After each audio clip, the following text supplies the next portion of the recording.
ప్రకాశం జిల్లా దర్శి గడియార స్తంభం సెంటర్లో భారత ప్రధానమంత్రి నరేంద్ర మోదీ 75వ జన్మదిన వేడుకలను దర్శి బీజేపీ ఇన్ఛార్జ్ మడపాకుల శ్రీనివాసులు ఆధ్వర్యంలో ఘనంగా నిర్వహించారు। ఈ కార్యక్రమంలో ముఖ్య అతిథులుగా బీజేపీ ప్రకాశం జిల్లా మాజీ అధ్యక్షులు శ్రీనివాసరావు, దర్శి మాజీ శాసనసభ్యులు నరపశెట్టి పాపారావు హాజరై ప్రధాని మోదీ సాధించిన ఘన విజయాలను కొనియాడారు। అనంతరం ప్రధాని చిత్రపటానికి పాలాభిషేకం చేసి కేక్ కట్ చేసి అన్నదాన కార్యక్రమాన్ని ప్రారంభించారు। శ్రీనివాసరావు, పాపారావులను ఘనంగా సన్మానించారు। ఈ కార్యక్రమంలో బీజేపీ పట్టణ అధ్యక్షులు అమరేశ్వరరావు, బీజేపీ నాయకులు, కార్యకర్తలు పాల్గొన్నారు।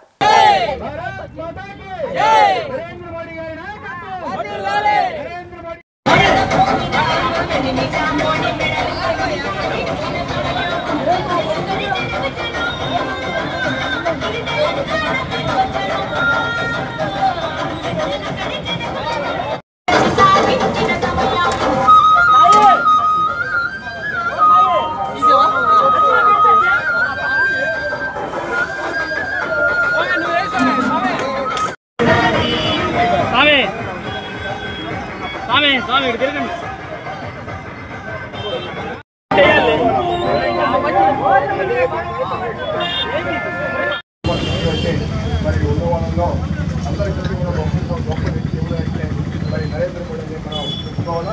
ఎందుకంటే ఈరోజు దేశాన్ని, మన భారతదేశాన్ని అగ్రగామి దేశంగా ఉంచాలంటే అది నరేంద్ర మోడీ గారి నాయకత్వంలోనే మరి ఉంది। ఈరోజు గతంలో ఆయన గుజరాత్ ముఖ్యమంత్రిగా మరి వారు అక్కడ మూడు సార్లు మరి పనిచేయడం జరిగింది। అదేవిధంగా ఇక్కడ మరి ప్రధానమంత్రిగా వచ్చిన తర్వాత కూడా ఈరోజు 11 సంవత్సరాల నుంచి అంటే 3వసారి ప్రధానమంత్రిగా మరి బాధ్యత చేపట్టించే అందరూ కూడా మరి మోదీ గారు విషయాలన్నీ కూడా మరి శ్రీనివాసరావు గారు చెప్పారు। మోదీ గారు బలమైనటువంటి శక్తి మన భారతదేశానికి మరి వారు ఎన్నో పేద పొదుపు పరివర్తన మొత్తం మరి కేంద్ర రాష్ట్ర ప్రభుత్వాలకి మరి రాష్ట్ర ప్రభుత్వాలకి సహాయ సహకారం అందిస్తూ ఎన్నో సంక్షేమ కార్యక్రమాల్లో పేద వ్యక్తి మన యొక్క నరేంద్ర మోదీ గారు। ఇంకా వారు ఈరోజు వారి పుట్టినరోజు 75వ సంవత్సరం వారు ఇంకా ఆనందంగా మరి దేశంలో ఉన్నటువంటి కోవిడ్ కూడా మరి మంచి జరగాలని, మంచి చేయాలని కోరుకుంటూ మరొకసారి వారికి పుట్టినరోజు శుభాకాంక్షలు। మనం ఆలోచిస్తున్నటువంటి సందర్భం మన ప్రాంతానికి, మన జిల్లాకు, అలాగే మన ప్రాంతాలకు కూడా ఈరోజు నరేంద్ర మోడీ గారు అనేక దేశ అభివృద్ధి కార్యక్రమాలు ఇవ్వడం జరిగింది। ఈరోజు మన దర్శి మీదుగా నడికుడి శ్రీకాళహస్తి ట్రైన్ వెళ్తూ ఉంది। అనేక సంవత్సరాల కోరిక ఈరోజు నడికుడి శ్రీకాళహస్తి పూర్తి చేసినటువంటి ప్రభుత్వం నరేంద్ర మోడీ గారి ప్రభుత్వం।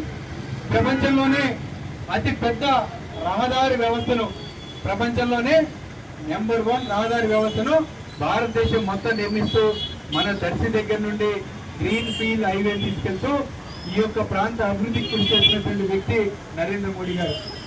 మరొక అద్భుతమైన అవకాశం మన ప్రాంతానికి రాబోతుంది మిత్రులారా। మన ప్రాంతంలో ఉన్నటువంటి నిరుద్యోగులకు ఉపాధి కల్పన ఎక్కడికో చెన్నైకో, బెంగళూరుకో, హైదరాబాద్కో పోయి చేసుకోకుండా మన ప్రాంతంలో ఉన్నటువంటి దొరకొండ ప్రాంతానికి డిఫెన్స్ కారిడార్ త్వరలో రాబోతుంది మిత్రులారా।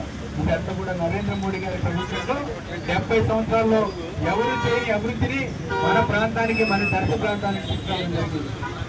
సాధారణంగా ఒక వ్యక్తిలో ఉంటే వీరత్వం ఉంటుంది, లేకపోతే మానవత్వం ఉంటుంది, లేకపోతే ఇంకొక రాజకీయ చతురత ఉంటుంది।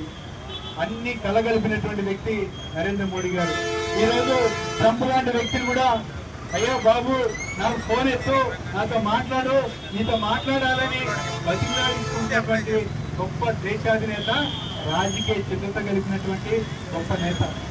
ఈ దేశ ప్రజలందరూ కోరుకున్నటువంటి అనేక డిమాండ్లు, అయోధ్యలో రామ మందిర నిర్మాణం కావచ్చు, కాశ్మీర్లో ఆర్టికల్ 370 కావచ్చు, అలాగే కామన్ సివిల్ కోడ్ కావచ్చు, అలాగే ఈ దేశంలో నివసిస్తున్నటువంటి ఇతర దేశాల నుండి వచ్చి ఈ దేశంలో పునరావాసం కోసం ఎదురుస్తున్నటువంటి హిందువులకు, క్రైస్తవులకు, అలాగే బుద్ధులకు, మిగతా అందరికీ కూడా సిఏఏ అమెండ్మెంట్ ద్వారా వారందరికీ పౌరసత్వం కల్పించినటువంటి, అనేక సంవత్సరాలుగా పీడిత ప్రజలుగా కొన్ని కోట్ల మంది ఆ దేశంలో బాధలు భరించలేక ఈ దేశం వచ్చినటువంటి మన సోదరులకు పునరావాసం కల్పించినటువంటి సిఏఏ అమెండ్మెంట్ యాక్ట్ తీసుకొచ్చి వాళ్ళందరికీ దేశ ప్రజలుగా మార్చినటువంటి ఘనత